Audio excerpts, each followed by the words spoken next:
Hello guys, today I'll show you how to sort of fix your rear brake sensor here, or brake sensor in general on a BMW or other cars that use similar sensors. So what happened is this car was fixed at Dr. Beamer in Austin, Texas, and they put new rotors. You can see they're like new, and brake pads and the sensor here, but the sensor, either it's a knockoff part or the wrong part or something. What happened is that it actually popped off. So, and you can see how it's damaged.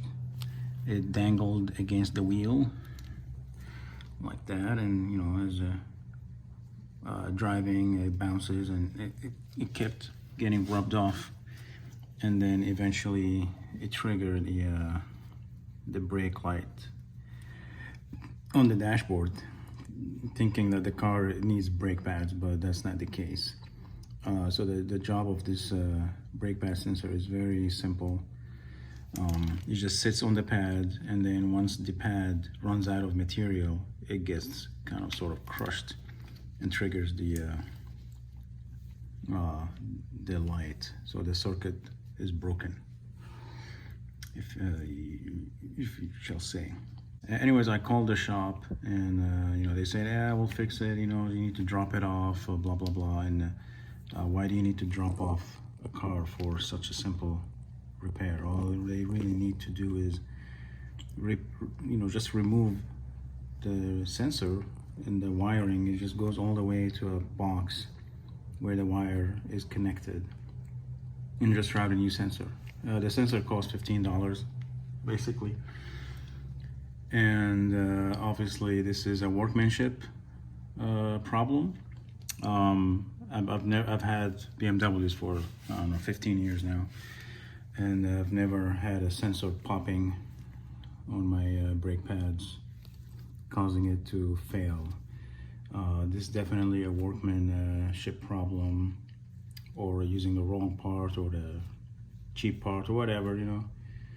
But Dr. Beamer here in Austin didn't want to own up to it. They said, you know, they'll fix it, and they said, yeah, well, we ordered the part. He was very agitated when I went to the shop and asked to drop off the car. Of course, I cannot drop off the car. That's the only car. And there's no need to drop off the car. You know, if a competent shop will just easily replace this in literally 5 minutes.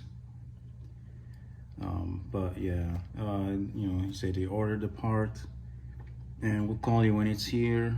And of course, they never called. But anyways, I'll just go ahead. If you're, it's best to replace the sensor. I just don't have a lot of time to do that, and obviously, because since I'm a do-it-yourselfer, I can look at my brakes and figure out if the pads are worn out or not. Anyway, these are brand new brakes. Nonetheless, we're gonna do is we're gonna cut the wire from here and then connect the leads together. That should make the computer realize that the sensor is available, and we'll need to go through the reset process, and then the light would go off. So let's go ahead and cut this and expose the leads and connect them and take it from there. All right, so we exposed the leads here, cut the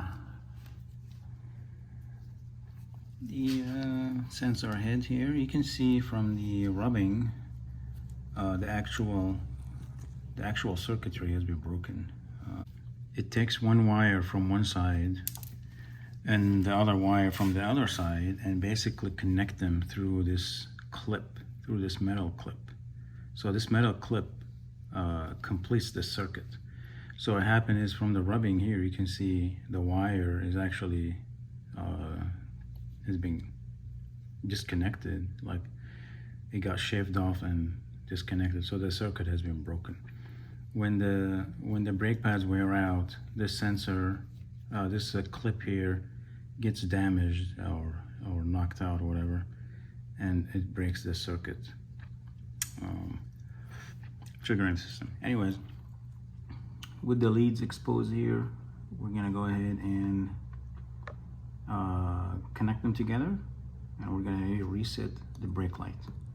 All right, so we can see here we put the leads together, and we're gonna reset the wire. I didn't need to remove the wheel, obviously, because these wheels have really big holes, so my hands can easily go around. And all I needed was a wire cutter, that's all.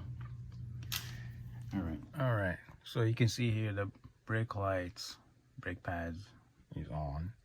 The brake light is on. So what we're gonna do is we're gonna press and hold this. As you can see, this is the keys are out. You have to press one time. Oh, let me do it again. This is technically the off position. I have the comfort access, so I don't need to put the key in the hole. But one press,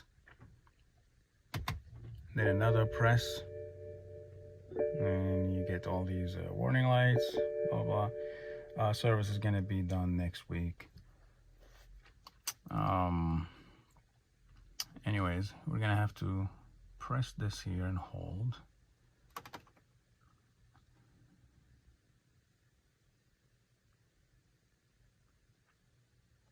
Okay, so we can now to be a little more quick than that. Okay, so let's go ahead and hold. Okay, so click one more time, it shows the brakes. Now click and hold. Reset. Yes.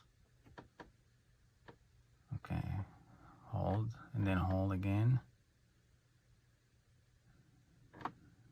Done. Now it says 9,000 miles. So now we go to here, vehicle info, vehicle status, warning lights. We're good. No problems. And that's it. All you need to do is just, you know, if you fix cars or whatever, or like you're familiar with brakes and how they work, you just every once in a while look at the pad and see the level on the brake pad, and then you'll know when you need to fix it. But obviously the proper way, which I know I'm gonna get slammed for, the proper way is to replace the sensor.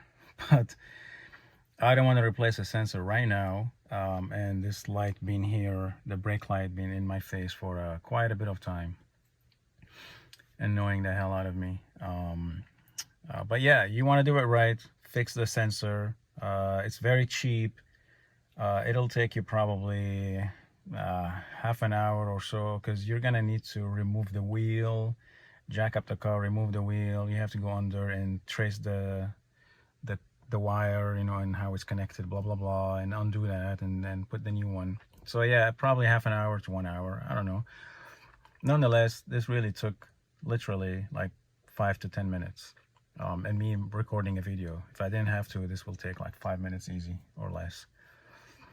And yeah, that's it. You can replace the sensor anytime later, because these brakes are brand new, so I can replace the sensor later if I want to.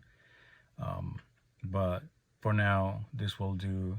And all you have to do is just put electric tape on it, or not. It does not matter really, because the whole purpose is that the circuit is connected. Whether water goes on it, dirt, doesn't really matter as long as the wires are connected, as I showed you earlier. Anyways, hope this helps, and I'll see you in the next video. Take care. Okay, and as for, you know, elegance or whatever you want to call it, we're gonna put a shrink tube on it. So all you have to do is, if this thing can focus, you just have to slide the shrink tube on the wire like this. Okay, and then we're gonna heat it up, and that should get it to shrink. See,